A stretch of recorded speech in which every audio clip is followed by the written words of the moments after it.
My name is Azaria. I am 32 years old, and I spent most of my life trying to be a good daughter. I gave my parents grace when they did not deserve it. I made excuses for behavior that had no excuse. And I kept believing that if I just handled things the right way, everything would eventually settle into something peaceful. That belief held until the afternoon my 8-year-old daughter walked through our front door alone, holding a silver-wrapped box with a red bow, with tears running down her face and words in her mouth that were not her own. Before I tell you what was inside that box, I want to ask you something. Where are you watching from right now? Drop your city or your state in the comments. I read every single one.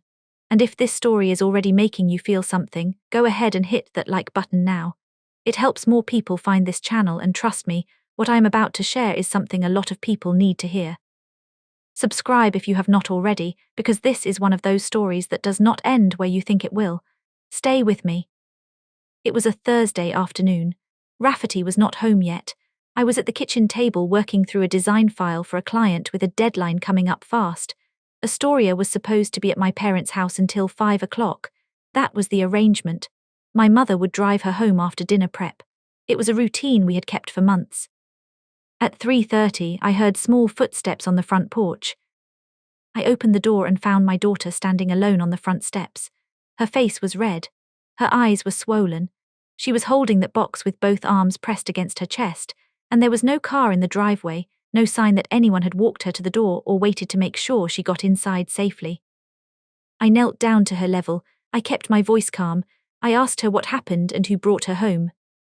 She looked at the box first, then she looked at me, and she said in a voice that was trying very hard to stay steady, "They told me to give it to you and not let you overreact. They said you would understand." I recognized those words immediately, not because Astoria had ever said anything like them before, but because I had heard that sentence structure my entire childhood. That was not my daughter talking. That was my father's phrasing, fed to an 8-year-old and sent to my door. I brought her inside. I set the box on the kitchen table and did not touch it. I sat down with Astoria first and asked her to tell me about the morning from the beginning in her own words. She talked slowly, stopping to remember details, and I listened to every word before I looked at that box again. To understand why that silver box affected me the way it did, you need to understand who my parents are and what growing up in their house actually looked like. My father, Percival, served 22 years on the police force before retiring when I was 16. He is not a loud man. He does not raise his voice often.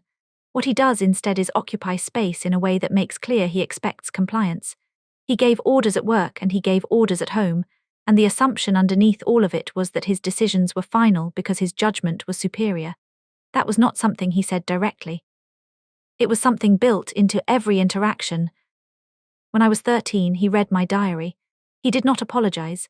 He told me it was his responsibility to know what was in my head so he could keep me safe.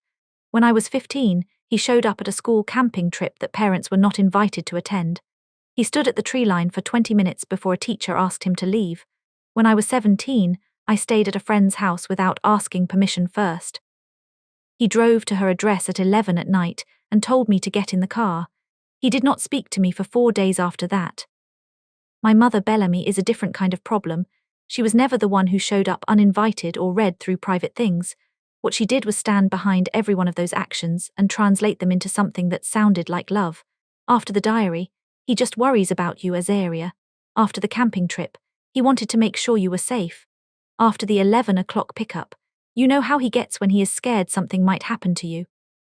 She was fluent in making control sound like care, and she had been doing it for so long that I think she had stopped being able to tell the difference herself. I left home at 18 when I went to college.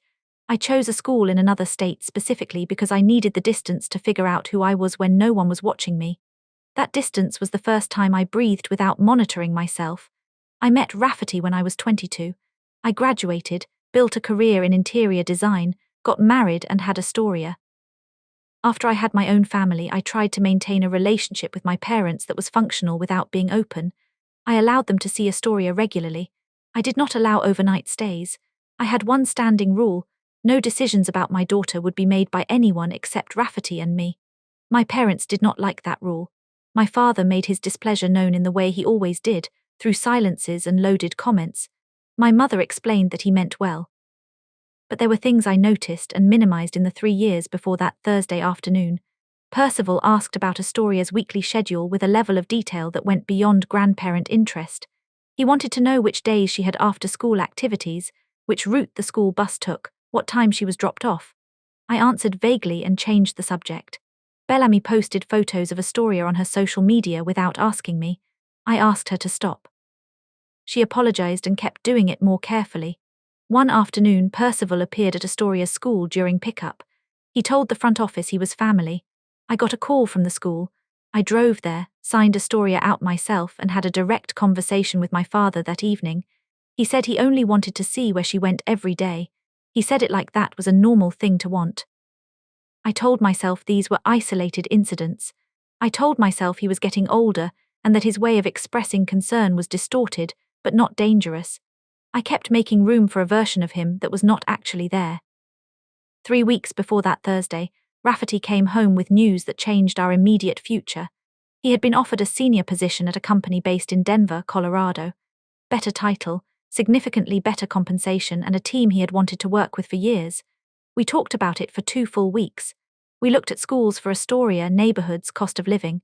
We asked questions, ran numbers, and eventually decided together that Denver was the right move for our family. I called my parents on a Tuesday evening to let them know. I did not ask for their opinion. I told them as a courtesy, because Astoria would be moving away and I wanted them to have time to process that. My mother went quiet for a long moment. My father spoke first. He said, "You cannot take my granddaughter to another state. Not congratulations, not a question about the job or the timing or how we were feeling about the move." The first sentence out of his mouth was a statement of what I was and was not allowed to do. The call ended badly.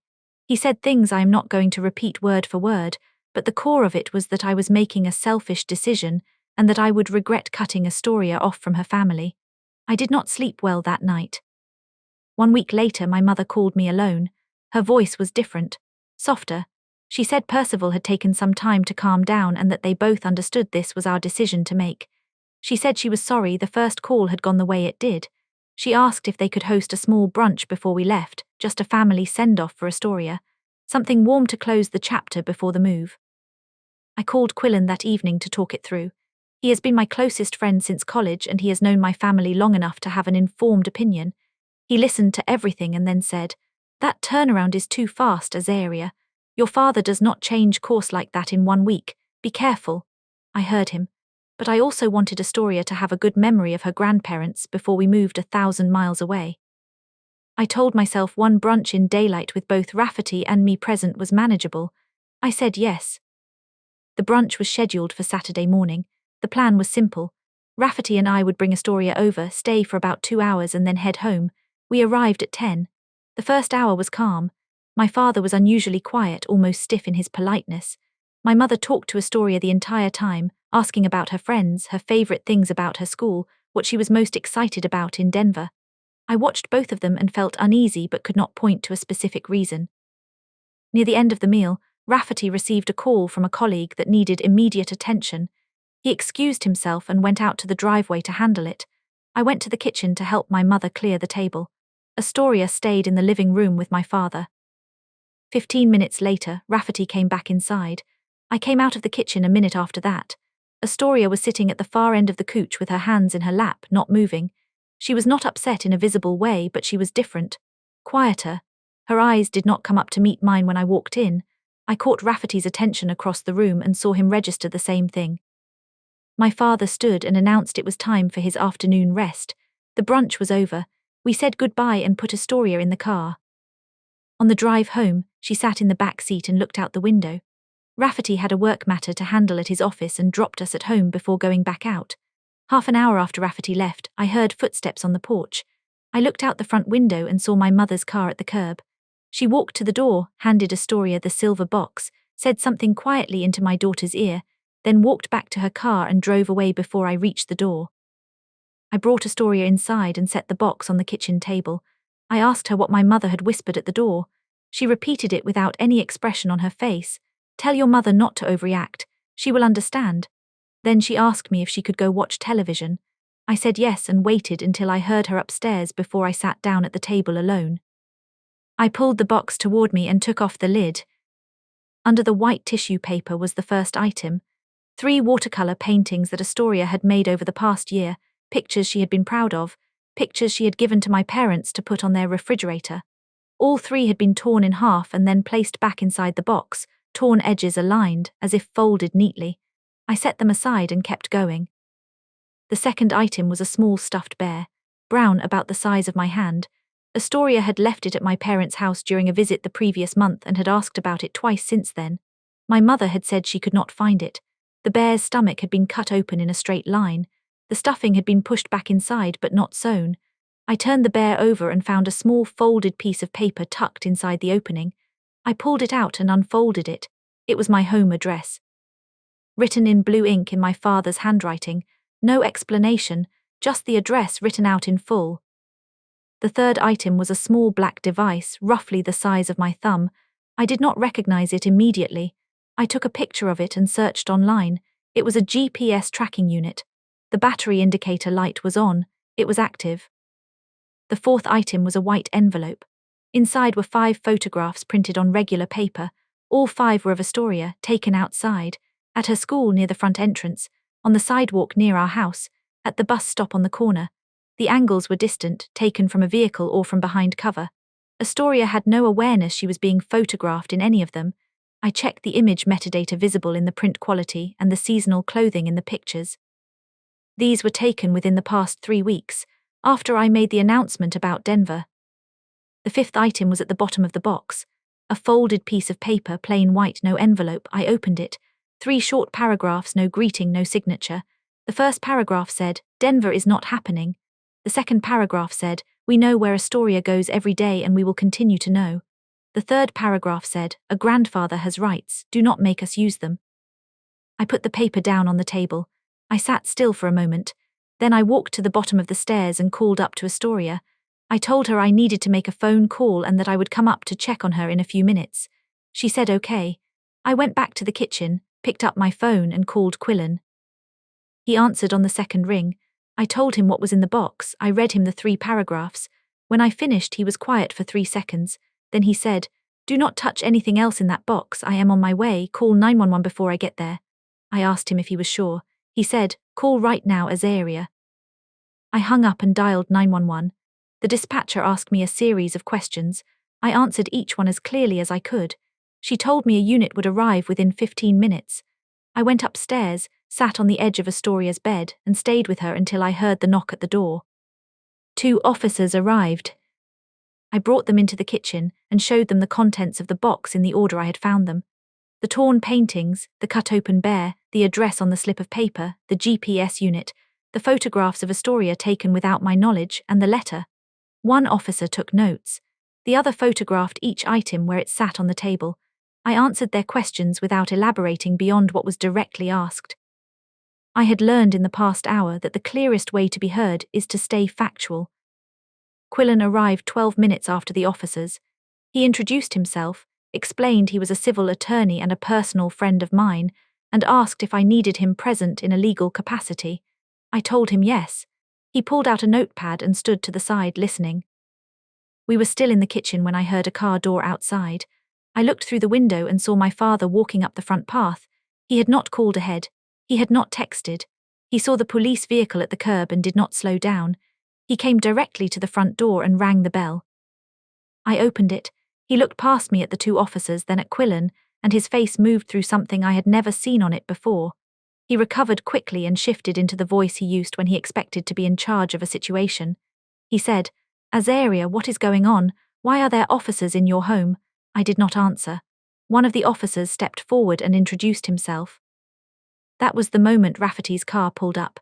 He came through the gate, saw my father at the door, saw the officers inside and walked in without stopping. He came to stand beside me. Then he looked across the room and saw Quillen. Rafferty stopped moving. The colour in his face changed. He asked quietly, "What is he doing here?" Quillen looked at him and did not speak. I put my hand on Rafferty's arm and said, "I called him, he is here for us." Rafferty looked at me for a moment. He nodded once and did not say anything else about it. The tension between the 2 of them was real, something left over from before my marriage that neither of them had fully resolved. But Rafferty set it aside. That mattered to me. I will explain the fuller history of that tension another time. What mattered in that moment was that Rafferty stood next to me and stayed there. My father was asked to come inside and sit down. He sat in the living room chair he had sat in dozens of times over the years, and for the first time I could remember, he looked like a man who did not know what move to make next. 10 minutes later, my mother arrived. She had been sitting in the car down the street. An officer went out and asked her to come in. She sat down next to my father. She looked at her hands. One officer addressed her directly. He asked, "Ma'am, did you place this package into the hands of the child?" My mother looked at my father. He did not look back at her. She looked down. And then she said, "We only wanted to scare her. We did not think she would actually call the police."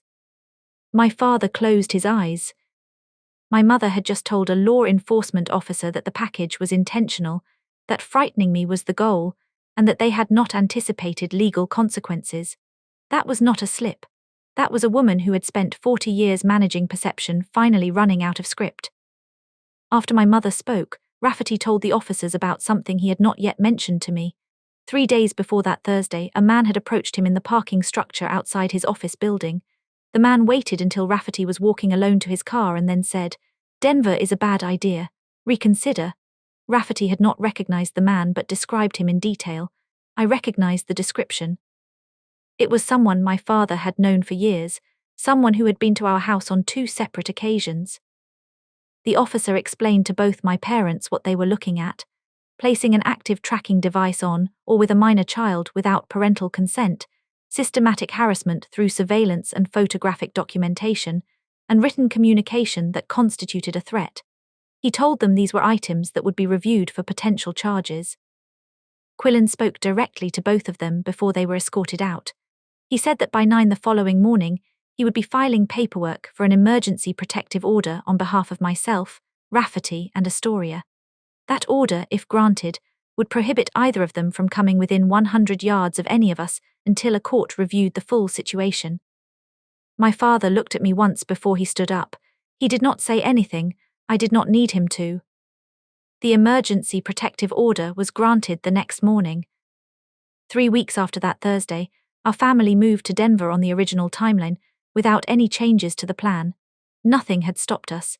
The protective order was still active while the court reviewed the complete filing Quillen had submitted. The consequences for my parents were not ones I created. They came from the situation they had built. Neighbors on their street saw the police vehicle parked outside our home that afternoon. People asked questions. My mother's closest friends from her church group reached out, and she had to explain some version of what had happened. My father had maintained a particular reputation in the community for decades, a retired officer, a family man, someone whose opinion carried weight. That reputation did not survive intact. He lost something he had valued more than almost anything, the way people saw him. That happened without any action from me. The night of the confrontation, after I had put Astoria to bed, Rafferty and Quillen were alone in the kitchen for about 20 minutes. I did not listen and I did not ask afterward what was said. When I came downstairs, the tension I had felt between them earlier in the evening was no longer present.